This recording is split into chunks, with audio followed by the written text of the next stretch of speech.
Ukana yashikamiye mu kwizera ni yadendebukiwe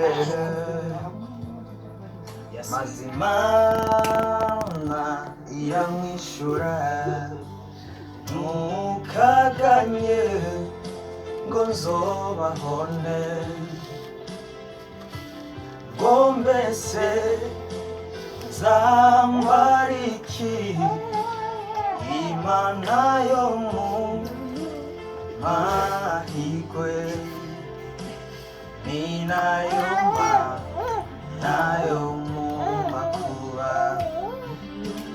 yamana yatunyubaho iracari yamana yatumye ukira indwara niyayindi ntaho yagiye ntugahaga iri ku mutima. Amen.